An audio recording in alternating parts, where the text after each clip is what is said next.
Good day everyone, nice to have you here. In today's video, I will show you one of my favorite builds. This however is a conditional build that should only be done if the game is heading towards your favor or victory. Otherwise, I still recommend the Bruiser build for Sun since it is well balanced and is appropriate in most setups. I suggest on watching carefully because this is going to be a detailed guide on how Sun should be built as a solo lane carry. In addition to that, this video is going to discuss his skill mechanics as well and how you guys can attempt outplays with him. In this game, I picked the battle spell Execute to, well, execute enemies. And for the emblem, I picked Killing Spree. I was supposed to pick High and Dry, however, I had a strong feeling that I will have to carry this game based on the heroes the enemies picked, which is Karina and Selena. I figured our squishes will have a very low chance of surviving against them. Killing Spree will allow me to stay longer in clashes, therefore giving me the ability to kill streak or, like the name implies, execute a killing spree. Every time I take a hero down, Sun will gain a temporary movement speed bonus which will help him chase down enemies and will also have his HP healed by a significant portion. As always, I prioritized physical penetration to help me in bypassing enemies' defenses and cooldown reduction in order for me to be more flexible when it comes to outplays. NANI? No matter how awful your teammates are, try to communicate with them properly. If they're toxic, that doesn't mean you have to be the same as them. I, however, made a mistake as well. I didn't notice that none of us had Retribution. This, guys, is a red flag. It's important for a team to have at least one hero with Retribution. This makes it more efficient for your team to gain experience and gold since one of your allies will take the jungle instead of taking your farm on the lanes. When I noticed nobody picked Retribution, it was already too late for me to switch my battle spell. I really hate playing rank on the final days of the season. It's just far too toxic.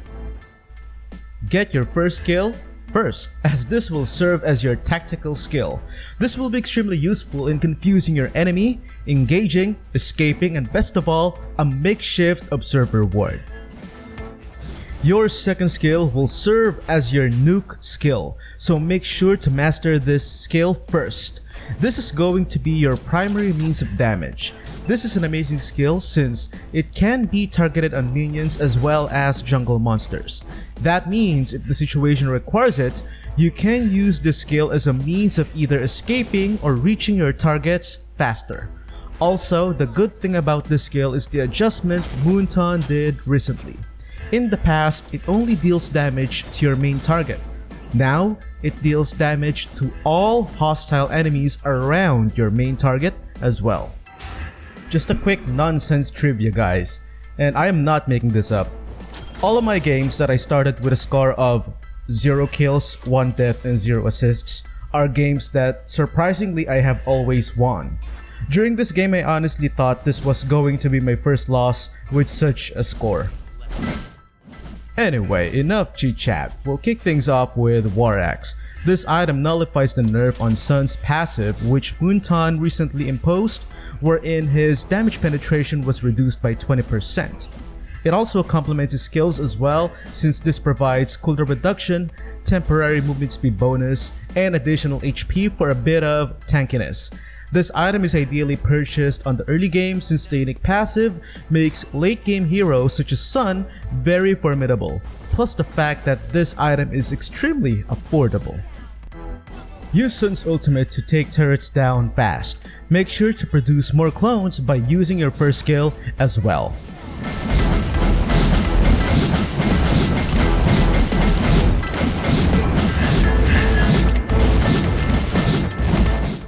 I really felt the need to carry this game, therefore I got myself Swift Boots. Keep in mind that Sun's clones inherit his stats.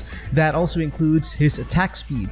The higher or the faster the attack speed is of your clones, the better or the more efficient they also regenerate your HP.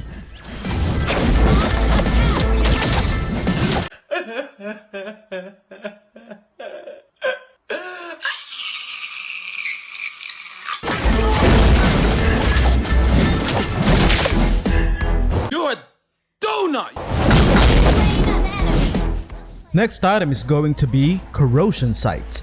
It's important you have this item in almost all build types since Moonton removed Sun's ability to slow down enemies. This gives him the much needed damage and attack speed in order to overwhelm his targets and also improve regeneration.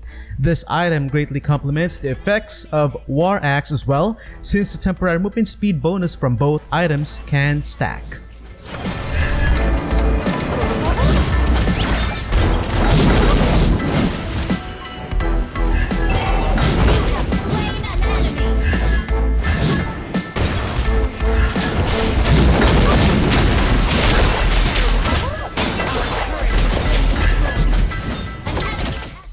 Whenever you can, always level up your ultimate. This is one of the best ultimates in the entire game. This can help you both offensively and defensively. Keep in mind that this skill also does not cost mana, which makes it reliable in turning the tides of battle. This skill also provides temporary immunity.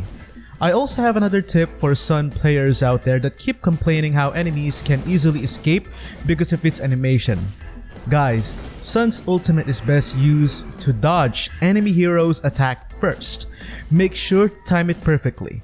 This is best used when enemies charge towards you. You can also cast this skill in conjunction with your first skill's dash form. This makes the animation smoother and will in most cases catch your enemies off guard.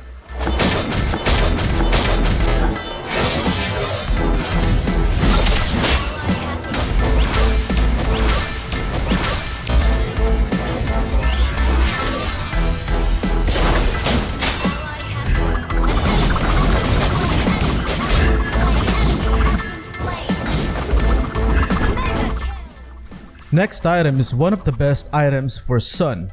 This item not only gives him all the stats he needs in order to thrive, but it also greatly complements Corrosion Sight and War Axe. It's none other than Endless Battle.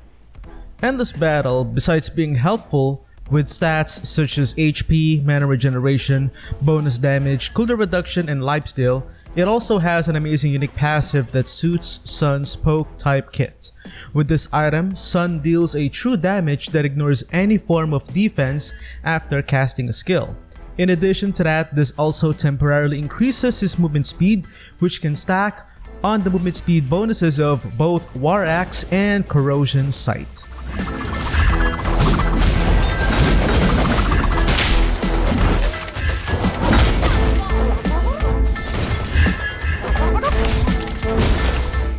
This is what makes Sun's revamp amazing. Watch carefully.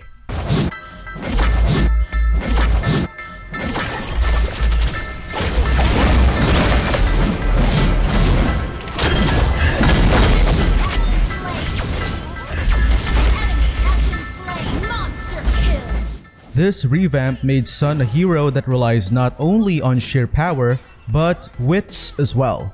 Use his clones to waste the enemy team's skills. This will open up more opportunities for your team to win clashes.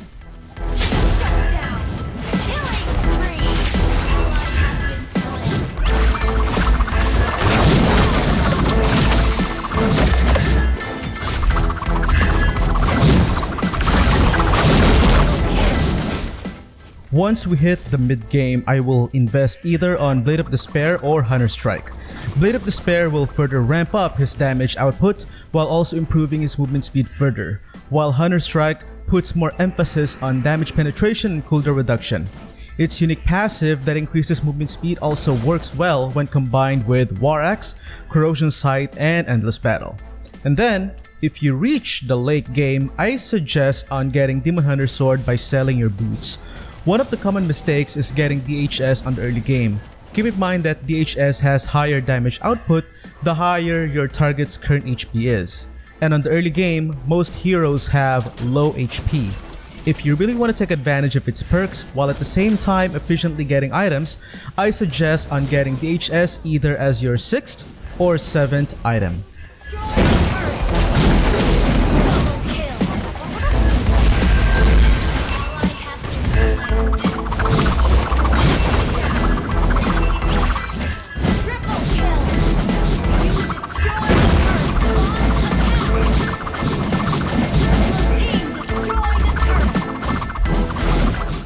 That concludes our solo lane carry build on Sun. While this build has less damage output than the AD critical build, I strongly favor this build more since it turns Sun into a well-rounded hero that can both deal damage and take advantage of his clone's hidden quirks. I hope this guide helps you win more games same way it did for me. If you like more content like this, don't forget to hit the thumbs up, share, and subscribe. Stay safe everyone. Peace.